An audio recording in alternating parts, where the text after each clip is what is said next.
Bismillahirrahmanirrahim. Assalamualaikum warahmatullahi wabarakatuh. Gimana kabarnya anakku sekalian? Mudah-mudahan kalian tetap sehat, tetap semangat, dan tetap mau belajar matematika dengan saya.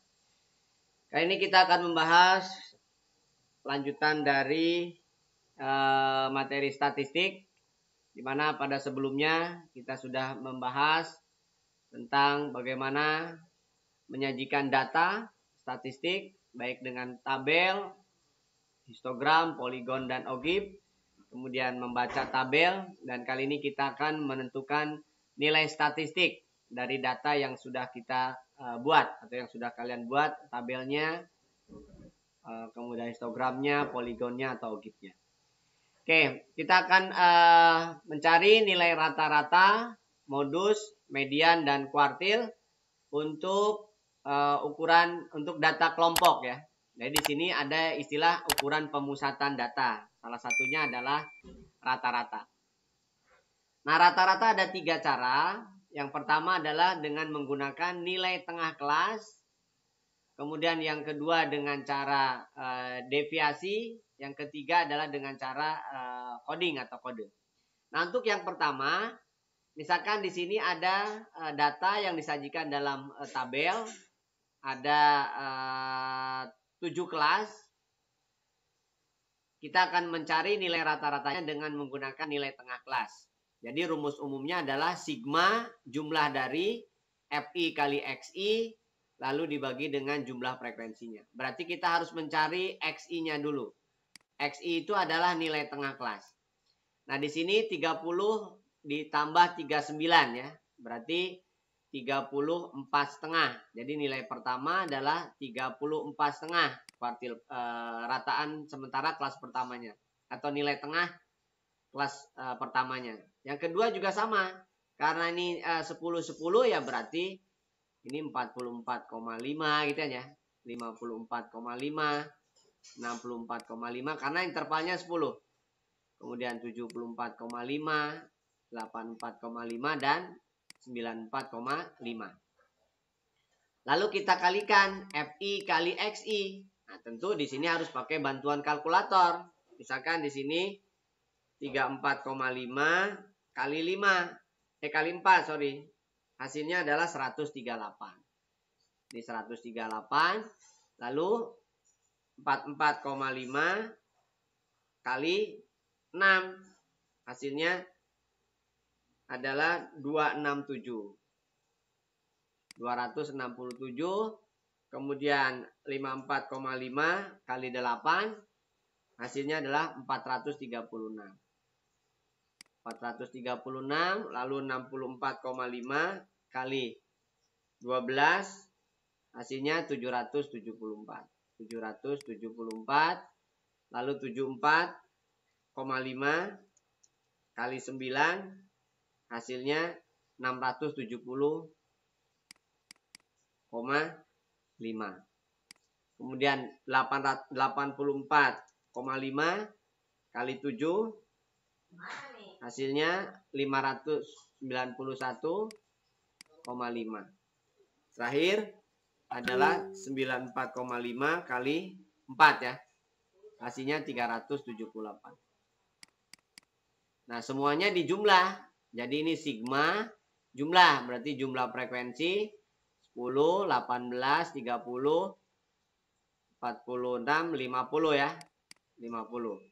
Sedangkan sigma Fi mu I-nya berarti dari 138 ditambah 267 ditambah 436 ditambah 774 ditambah 670,5 ditambah 591,5 ditambah 378. Jadi hasilnya 3255. 3255. Nah, sehingga rata-ratanya adalah cukup jumlah ini sigma Fi mu I berarti kan ini ya 3255 dibagi frekuensinya berarti ini 50. Jadi dibagi dengan 50 hasilnya adalah 65,1. Nah, jadi rata-ratanya 65,1. Itu kalau menggunakan nilai tengah kelas. Gitu ya. Nah, jadi harus cari nilai tengah kelas. Lalu cara yang kedua dengan cara rataan sementara, yaitu kita gunakan deviasi. Nah, berarti yang pertama kita harus menentukan rataan sementaranya dulu. Katakanlah kita ambil rataan sementaranya dari nilai tengah. Bentar. Rataan sementaranya kita ambil dari sini. Berarti nilai tengah yang diberi yang frekuensi tertinggi 12. Jadi 60 tambah 69 dibagi 2 ya. Berarti 64,5. Jadi rataan sementaranya adalah 64,5. Nah, sekarang D itu adalah XI dikurangi X bar sementara. Nah, berarti kan tadi rataan sementaranya kita tentukan dulu. Sudah kan di yang tabel yang pertama 34 ya. 34,5 berarti dikurangi dengan 64,5. Berarti kan min 30 ya. Min 30, kemudian min 20, min 10, 0, 10, 20, 30. Jadi nilai tengahnya sudah kita tentukan tadi ya. Di yang pertama 34,5, 44,5 dan seterusnya. Lalu kita selisihkan dengan rataan sementara 64,5. Berarti minus. Lalu kita kalikan FI kali DI. Nah, berarti kan lebih ringan nih. 4 kali min 30 kan min 120. 6 kali min 20 kan min 120. 8 kali min 10 itu kan min 80. Lebih mudah. 0, min 90, min 140, min 120. Lalu dijumlah. Ini tetap ya. Jumlahnya kita gunakan 50. Ini juga sama. 120, 120. Ini 200, ini 230. Berarti sisanya 30. Nah, jadi yang kita gunakan ini. Jadi rataan sementara adalah tadi 64,5. Sigma FI DI-nya berarti 30. Dibagi dengan frekuensinya berarti 50. Jadi jawabannya adalah 64,5 ditambah 0,6. Berarti ini jadi 65,1. Sama ya dengan cara yang pertama 65,1 juga. Begitupun dengan cara yang kedua 65,1 juga. Itu kalau dengan deviasi. Lalu yang ketiga dengan cara coding. Nah, coding itu adalah pengkodean. Pengkodeannya di sini menggunakan istilah CI ya. Ada juga di buku yang menggunakan MUI. Ini sama aja dengan di sini coding ya, CI. Yang pertama kita pilih juga rataan sementaranya. Kita pilih rataan sementara di frekuensi paling tinggi sehingga kode yang pertama adalah kode 0 di frekuensi tertinggi, ke atas kurang 1 aja.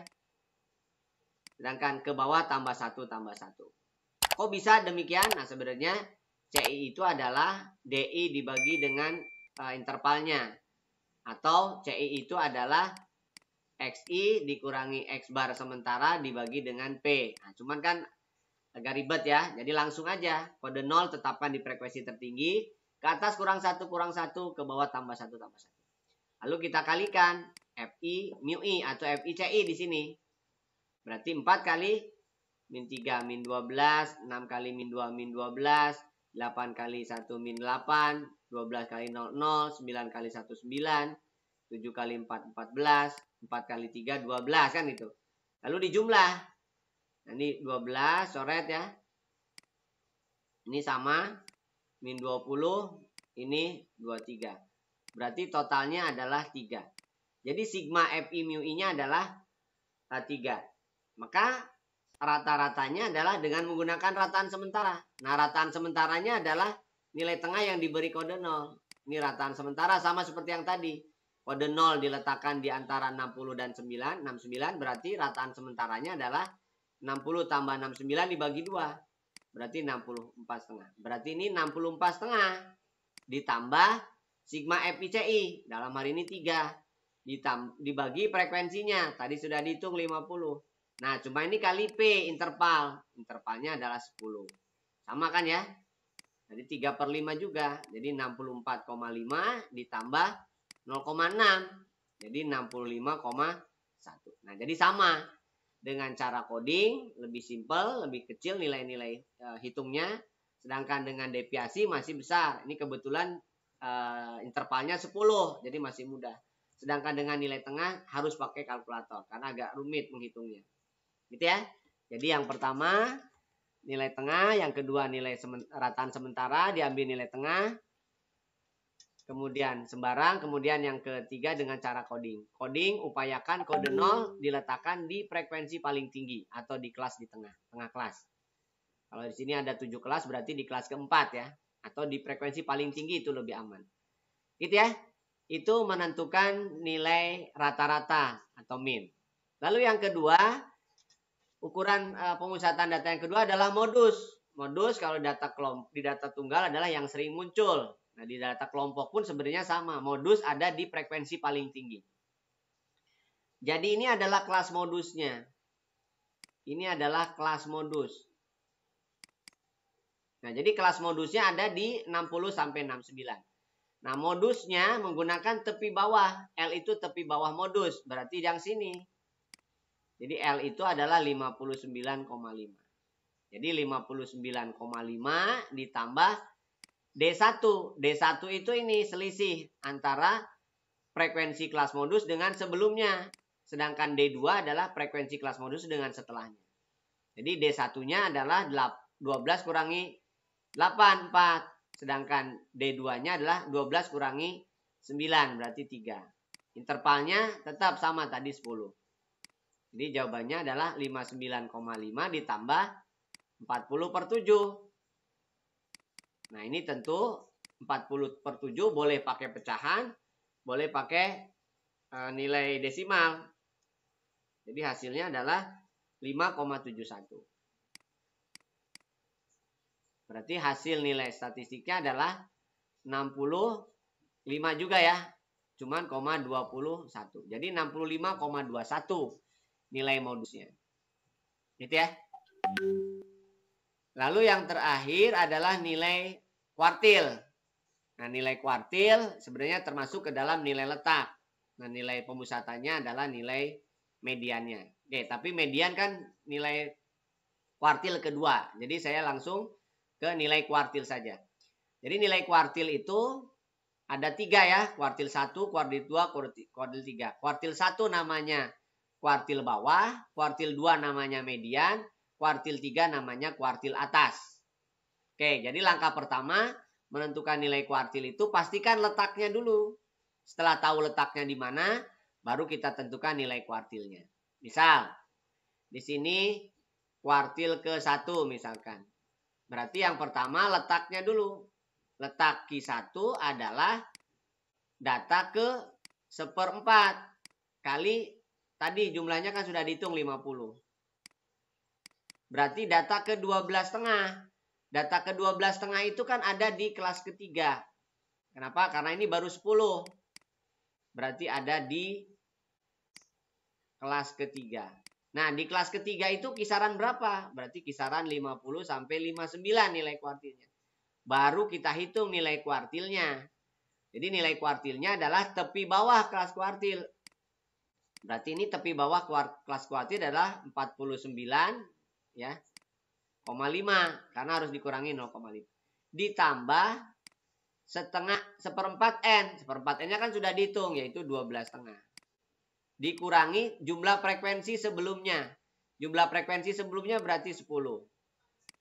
Dibagi dengan frekuensinya. Ini frekuensi kuartil ke-1-nya. Berarti 8. Kali intervalnya berarti 10. Jadi 49,5 ditambah 2,5 kali 10 berarti 25 dibagi 8. Jadi 49,5 ditambah 25/8. Nah, 25/8 itu kan hasilnya adalah 3,25. 3,125. Jadi hasilnya adalah 52,625.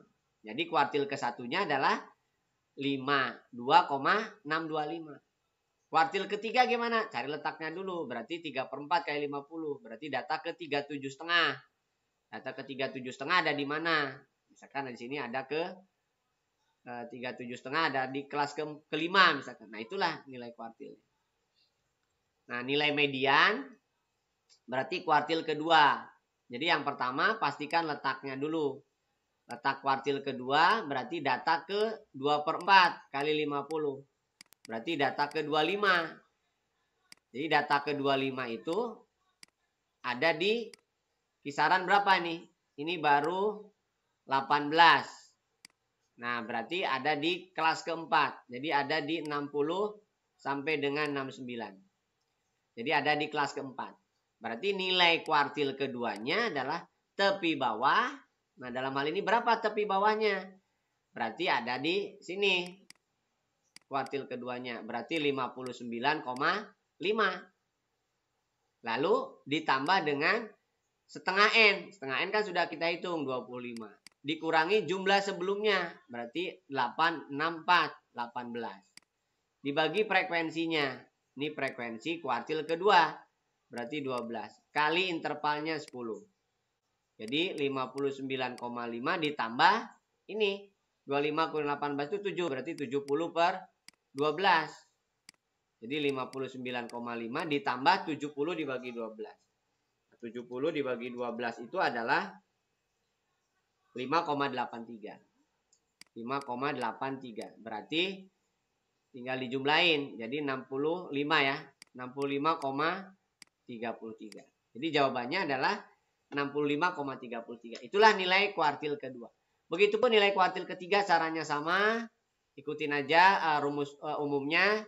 Yaitu QI sama dengan tepi bawah kuartil ke I.